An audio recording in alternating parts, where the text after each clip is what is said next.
Now, a study was once done at the University of Maryland. All right, well, what motivates people at work? They found 10 things. They then went to 200 people in management positions, asked them to rate these 10 things as they thought their people would be motivated by them. They then went to those employees, and guess what? But the employees had 1, 2, and 3. Management had 8, 9, and 10. What management had 1, 2, and 3 were genetic factors, things they felt helpless to control. What the employees had 1, 2, and 3 were non-genetic factors, things anybody can control. This is what the employees said. Number 1, appreciation.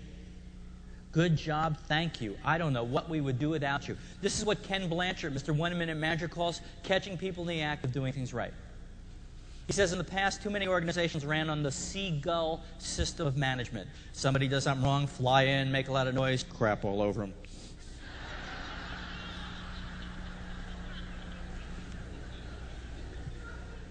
Salt Lake City Transit Authority was rated the worst customer service in the entire United States. Bus drivers there proudly proclaim, "We're the worst. Thank you." They had no money to award people, but they went to the community, asked for some donations. The ice cream store gave some cones. The movie theater gave some tickets. They gave these to drivers when they were nice to passengers. 365 days later, the worst got rated second best customer service in the entire United States. Ice cream cone, ticket to the movies, thank you. Do note that appreciation touches people right here at the level of self-esteem, making them feel good about what they do every day. That's within our control. What came out number 2 on the employees list was being an insider. Being an insider really meant control of what they did every day. And there's different ways that people can feel in control of what they do every day. One is when people set goals or standards. Anytime people set their own goals or standards, they're more committed and they hit them more often than not. When people have high-quality information, or they can find out anything they need to know, then they feel in control. Consider this for a moment. If I find something out through a rumor mill that will affect me, I feel like, uh-oh, stuff is just happening to me. Things are out of control. Well, what human beings do when they feel out of control is they emotionally dissociate. I'm not attached. You never get excellence out of emotionally dissociated people. Excellence is commitment. It's the edge. It's 10%. Another way that people feel on the inside is when we listen to their ideas and allow them to make things happen. Now, this is the place we should compare ourselves to the Japanese. Average Japanese worker gives 24 suggestions each year on how to improve whatever they're associated with. Guess what the average American gives? I'll give you a hint. It's less. 0.14. That sounds like this. Hey, boss, never mind.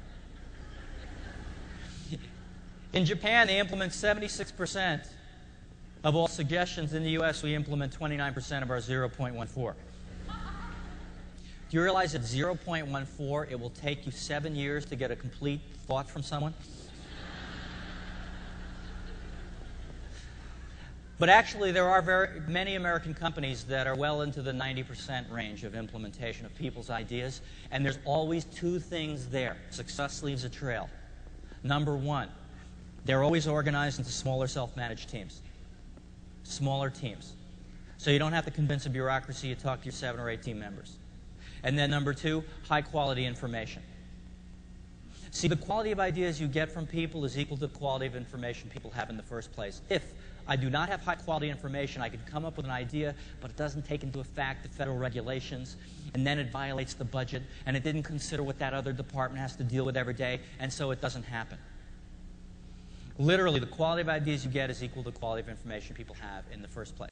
This is all under our control. We can let people set goals. We can listen to what they have to say. We can give them information. Motivation is really an individual thing, and when in doubt, you ask people.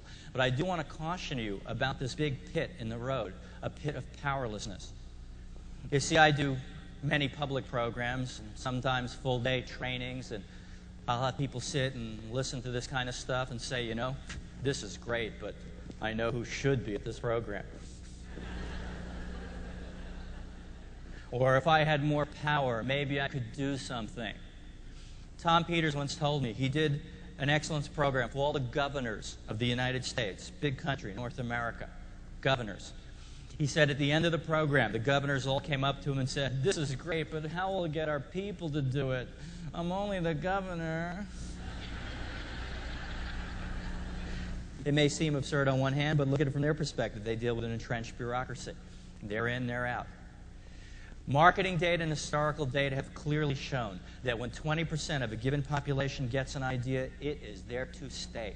20% is the magic number. That means if you are totally committed to being excellent, and you work in a team of 5 people, you're already 20%. If you work with a team of 10, then you only got to convince one other person. The other folks are not committed to mediocrity. They're just unconscious, and your light will wake them up. And that which we call excellence seems to spread naturally because it will support the bottom line of the organization. It feels good to the people who are doing it, and it really doesn't cost anything to implement, except a little bit of time. And if there is one bottom line action step to take out of today's program, you have to put up the walls on 20 minutes a day and just take one step forward. Just preserve 20 minutes a day to take one step forward, and you will make changes.